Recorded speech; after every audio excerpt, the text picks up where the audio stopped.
King Kohli is back. 2024 সালে প্রথম century করে নিল আমাদের কিং কোহলি।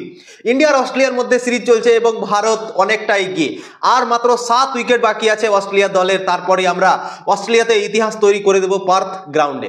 অস্ট্রেলিয়াকে আমরা হারাতে পারিনি এখন পর্যন্ত, কিন্তু সেই মাঠে আমরা অস্ট্রেলিয়াকে হারাবো। এবং অস্ট্রেলিয়া ম্যাচ শুরু হওয়ার আগে অনেক বড় বড় কথা বলছিল, 4-0 5-0-তে হারাবো ভারতকে এবং আমরা সিরিজ জিতবো। কিন্তু ভারত যেভাবে ক্রিকেট খেললো এই টেস্ট ম্যাচটাতে দেখিয়ে দিয়েছে অস্ট্রেলিয়াকে, তোমরা নিজের ঘরের মাঠে খেলছো কিন্তু আমরা এখানকার রাজা। দুবার এর আগে জিতেছিল ভারত সিরিজ, কিন্তু এবারও মনে হচ্ছে ভারতই সিরিজ জিতবে। কেননা প্রথম ম্যাচ যেভাবে ডমিনেট করেছে অস্ট্রেলিয়াকে ভাই, অসাধারণ। কি বলবো দাদা, বিরাট কোহলির century, SSB Jaiswal 161 run, KL রাহুলের 77 রান এবং নীতিশ রেড্ডি যে প্রথম ম্যাচ খেলছে সেও তাবড়তোড় ক্রিকেট খেলছে এবং অস্ট্রেলিয়া বোলারদের যেভাবে ইচ্ছা সেভাবে মারছে। এবং অস্ট্রেলিয়ার প্লেয়াররা কিভাবে ক্রিকেট খেললো, 12 রানে ওদের 3টে পড়ে গেছে এখন। এবং ভারত 534 রান টার্গেট দিয়েছে অস্ট্রেলিয়াকে এবং অলরেডি 3 উইকেট হারিয়ে ফেলেছে অস্ট্রেলিয়া। এখন ভারতকে এই ম্যাচটা জিততে হলে আর মাত্র 7 উইকেট লাগবে। 2 দিন বাকি আছে এখনো এই টেস্ট ম্যাচটাতে। 2 দিনে ভারতকে লাগবে 7 উইকেট এবং এখনো অস্ট্রেলিয়া দল 522 রান পিছিয়ে আছে। তো অস্ট্রেলিয়ার জন্য অসম্ভব হয়ে যাচ্ছে এই ম্যাচটা জিতা তো দূরের কথা, আশেপাশেও যাবে না ভারতের দলের।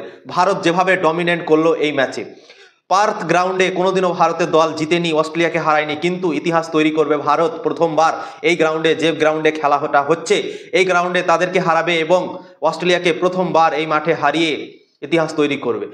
ভারতের দল অসম্ভবের মতো ক্রিকেট খেললো এই টেস্ট ম্যাচটাতে। কেউ ভাবেনি কি অস্ট্রেলিয়ার মতো প্লেয়াররা এই মাঠে এভাবে ঘুটনা টেকে দেবে ভারতের আগাদিকে। তাদের বোলাররা কোনো কাজই করতে পারলো না, পুরো দিন তাদেরকে হিপিয়ে দিল ভারতের ব্যাটসম্যানরা। এবং ওরা যখন ব্যাটিং করতে এলো 3টে উইকেট তারা হারিয়ে ফেললো।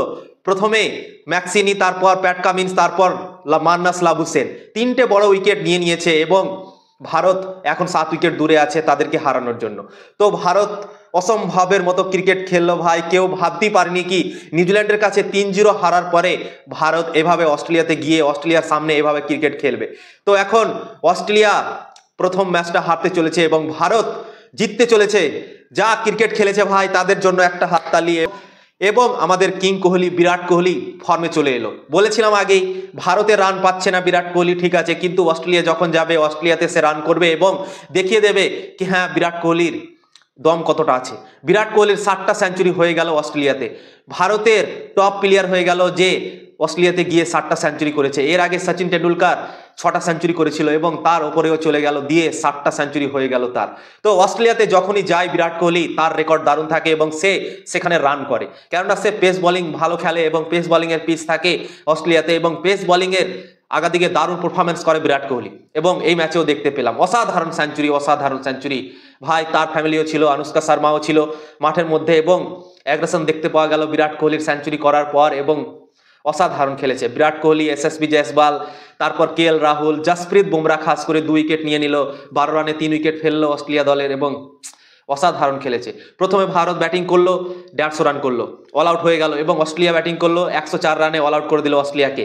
এবং ভারত ব্যাটিং করলো 486 রানে 6 উইকেটে তাদেরকে ডিক্লেয়ার করে দিল। এবং অস্ট্রেলিয়া ব্যাটিং করতে নেমে 12 রানে তাদের পড়ে গেছে 3 উইকেট। এখনো 522 রান পিছিয়ে আছে অস্ট্রেলিয়া।